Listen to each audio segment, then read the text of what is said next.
की बेटी ने यूपी पीसीएस में 35वां रैंक ला करके महाराजगंज जिले का नाम तो रोशन किया ही है, साथ में महाराजगंज की उन बेटियों के प्रेरणा का स्रोत भी बन गई हैं जो लोग घर से निकल करके कुछ बनने और कुछ करने का जुनून रखती हैं। हमारे साथ है महाराजगंज के आनंद नगर की रहने वाली आकांक्षा गौतम जी, जिन्होंने यूपी पीसीएस में 35वां रैंक ला करके और डिप्टी एसपी का पद ला करके महिलाओं के साथ साथ महाराजगंज जिले का भी नाम रोशन किया है। आकांक्षा जी, रफ्तार इंडिया न्यूज़ पर आपका बहुत बहुत स्वागत है। Thank you so much.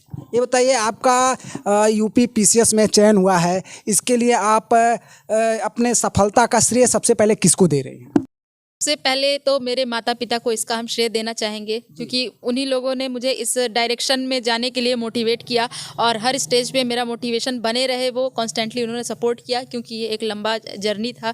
तो कई बार जो है वो होता है कि डिमोटिवेशन वाला माहौल आया, लेकिन हर स्टेज पे इन्होंने मुझे सपोर्ट किया। तो आपका तैयारी कैसे शुरू हुआ? कब से आपने देखा कि मुझे यूपी पीसीएस या मतलब सिविल सर्विस में जाना चाहिए? कहाँ से आपका शुरू हुआ? जुनून कहाँ से आया मन में? देखिए, जो तैयारी को लेके एक ये था कि यूपी पीसीएस या सिविल सर्विसेज में जाना है। ये तो छोटे से ही हाई स्कूल के बाद ही थोड़ा बहुत दिमाग में था, लेकिन वो होता है कि अपने पे भरोसा जो हो जाना कि बिल्कुल इसी क्षेत्र में जाना है और इसमें कुछ कर पाएंगे, ये ग्रेजुएशन पास करने के बाद ही हो पाया। कि आपका स्कूलिंग कैसे रहा? कहाँ से आपने तैयारी शुरू की? कहाँ कहाँ आपने पढ़ा? इसके बारे में कुछ बताइए। मेरी स्कूलिंग मेरी जो है वो प्राइमरी स्कूलिंग वो यहीं आनंद नगर शहर से ही हुई है। यहाँ के स्कूल जो हैं चंद्रा चिल्ड्रन पब्लिक स्कूल, नवजीवन मिशन स्कूल, वहीं से मेरी हाई स्कूल तक की पढ़ाई हुई है। इसके बाद मैंने डिप्लोमा किया राजकीय महिला पॉलिटेक्निक गोरखपुर से, और फिर मेरा कंप्यूटर साइंस में बीटेक रहा है झांसी, BIT झांसी से। तो यूपीएससी का और या पीसीएस का मोटिवेशन कहें तो ये पहली बात तो जिस क्षेत्र में हम लोग रह रहे हैं, यहाँ की चीज़ों को देखते हुए ये, और जो हमारा जो महाराजगंज ज़िला है, आप जान ही रहे हैं कि ये थोड़ा पिछड़े क्षेत्र में आता है, यूपी के बहुत ज़्यादा जो है विकसित जिलों में नहीं आता है। और एक चीज़ है कि जो महाराजगंज का लिटरेसी रेट है, ये शायद बहुत कम लोगों को पता हो कि महिलाओं का जो साक्षरता दर है ये पूरे प्रदेश में सबसे कम है। ये सारी चीज़ें जो हैं, और फिर ये हुआ कि पढ़ाई में जब बचपन से पढ़ाई करते थे तो नंबर अच्छे आते थे। उन्हीं सबको देखते हुए घर वालों ने और टीचर्स ने काफ़ी मोटिवेट किया कि क्योंकि अगर आपके नंबर अच्छे हैं और आपके में प्रतिभा है तो आप ज़रूर कुछ ऐसा करो कि इससे लोगों का और भला हो। तो यही सारी चीज़ें थी जिन्होंने मुझे मोटिवेट किया कि मैं क्योंकि मुझे अपॉर्चुनिटी मिली है तो और लोगों को भी अपॉर्चुनिटी देने का मेरा काम, मेरा वो बनता है, मेरी जिम्मेदारी बनती है कि जिस तरह से मुझे अपॉर्चुनिटी प्रोवाइड कराई गई है तैयारी करने की, आगे बढ़ने की, कुछ भला करने की लोगों की, मेरी जिम्मेदारी बनती है मैं औरों को भी ये मौका प्रोवाइड करूँ। अच्छा, आपका तैयारी का तरीका क्या रहा? क्योंकि जो लोग तैयारी कर रहे हैं, बहुत से लोग तैयारी बहुत ज़्यादा बार कर फिर भी सफल नहीं हो पाते, तो आप अपने तैयारी का कुछ तरीका बताइए जिससे कि जो आने वाले लोग हैं जो तैयारी कर रहे हैं उनको थोड़ा सा आसानी हो। जी देखिए, तैयारी करने में 3-4 चीज़ें हैं जो एक स्टूडेंट को, एक जेन्युइन स्टूडेंट जो है उसको दिक्कतें करती हैं। पहली बात तो ये कि एज एस्पायरेंट हम लोग डिसाइड नहीं कर पाते हैं, अपने अंदर कॉन्फिडेंस नहीं आ पाता है कि हम इस एग्ज़ाम के लिए एलिजिबल हैं कि नहीं है। कई बार फेलियर ही हासिल होता है, कई बार होता है, मेरा ही ये तीसरा अटैम्प्ट था, पहला दूसरा अटैम्प्ट में मेरा प्री ही नहीं निकल रहा था, तो वो डिमोटिवेशन वाला फैक्टर आ जाता है कि जब प्री ही नहीं निकल पा रहा है तो आगे कैसे बढ़े।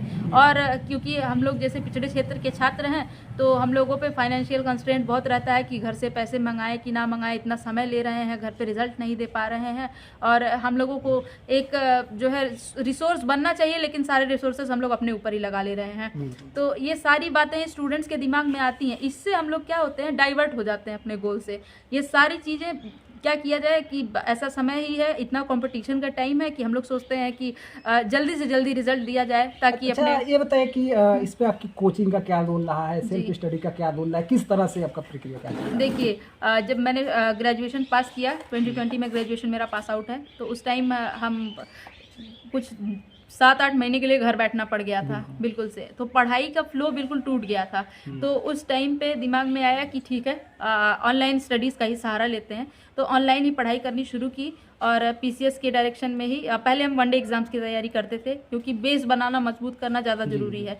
तो शुरू में जब शुरू किया तो ऑनलाइन स्टडीज़ के थ्रू 8-9 महीने एनसीईआरटीज़ पढ़ के और ऑनलाइन कोचिंग्स के थ्रू वहाँ से पढ़ाई करते थे। फिर जब बेस तैयार हो गया 2021 से हम लखनऊ में शिफ्ट हो गए। लखनऊ में कोचिंग का सहारा लिया, वहाँ कोचिंग से और स्ट्रेटजिक पढ़ाई की। स्ट्रेटजिक का मतलब कहने का ये है कि जो आप पढ़ने जा रहे हैं, जो आप एग्ज़ाम क्रैक करने जा रहे हैं, उसकी बेसिक रिक्वायरमेंट्स आपको पता हो। आप हफाजर्डली तैयारी करना मत शुरू करें कि कहीं से कुछ पढ़ लिया, कहीं से कुछ पढ़ लिया, आधा सब्जेक्ट तैयार है, आधा नहीं तैयार है। और कई बार तो ऐसा होता है कि मेंस लिखने पहुंच गए और सिलेबस तक नहीं पता है। कई बार ऐसा होता है कि और बहुत सारे जैसे अब जब छात्र जो होते हैं जो पीसीएस की तैयारी कर रहे होते हैं, ये कुछ सब्जेक्ट्स पे बहुत ज़्यादा ध्यान दे देते हैं और दूसरे सब्जेक्ट्स पे ध्यान नहीं देते हैं। इस बात को इग्नोर कर देते हैं कि वो सब्जेक्ट्स भी उतना ही वेटेज कैरी करते हैं जितना आपके ऑलरेडी प्रिपेयर्ड सब्जेक्ट करते हैं। तो इसीलिए स्ट्रैटेजिक तैयारी करनी बहुत ज़रूरी होती है। आपको हर सब्जेक्ट को इक्वल वेटेज देना होगा। हाँ, वो सही बात है कि जो सब्जेक्ट आपका तैयार है उसको आप और अच्छे से फिनिशिंग करके जाएं कि उसमें तो नंबर मतलब घटे ही नहीं, उसके नंबर आपको पूरे मिले।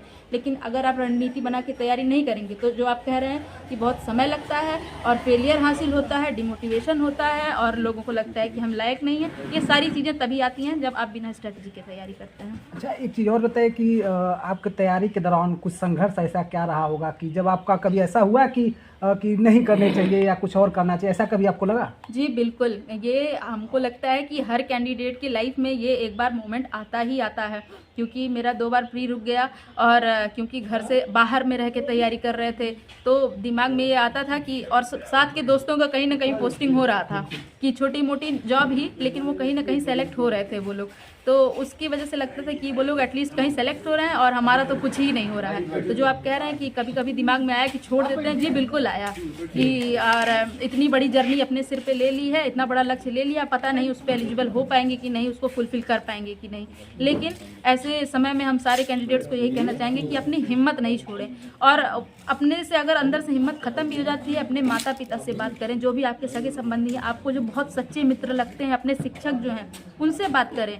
उस ऐसा मोमेंट हर उसके कैंडिडेट के लाइफ में आता ही आता है। आप ऐसा ना समझें कि ये जो पीरियड है ये सिर्फ आप फेस कर रहे हैं, ये लगभग हर कैंडिडेट ने फेस किया है। बस इसी से अगर आप उबर गए तो आप almost more than half way there हो। बिल्कुल बिल्कुल। तो अभी आपको मतलब कौन सा रैंक मिला और कहाँ पर मतलब पोस्टिंग किस विभाग में क्या मिला है आपको? जी मेरा रैंक 35 है और हम डीएसपी की पोस्ट पे हमको मेरा चयन हुआ है और इसके बाद ट्रेनिंग होगी तो पोस्टिंग हम बता पाएंगे कहाँ पोस्टिंग होगी। तो बधाइयों का तांता तो लगा ही होगा आपको? जी बिल्कुल लगा हुआ है, क्योंकि हम लोग ऐसे क्षेत्र से हैं कि एक की जो विन होती है वो होता है कि किसी एक की जीत है, लेकिन वो सिर्फ मेरी जीत नहीं है, वो मेरे शहर की जीत है, मेरे क्षेत्र की जीत है, मेरे क्षेत्र के जुड़े हुए हर लड़के लड़की जो भी कैंडिडेट्स हैं उनकी जीत है ये। आखिरी सवाल है कि जो महाराजगंज के लोग हैं, जो लोग तैयारी कर रहे हैं, उनको आप क्या कहना चाहेंगे? जी जो देखिए, महिलाएं स्पेशल करके जो महिलाएं जी मेरा यही संदेश है कि जो भी इस क्षेत्र के हमारे जो भी हासिल करने वाले लोग हैं, जो भी लगे हुए हैं किसी भी चीज़ के लक्ष्य की प्राप्ति में लगे हुए हैं, आपसे मेरा ये संदेश है कि आप अपने ड्रॉबैक्स पे कम ध्यान देते हुए आपके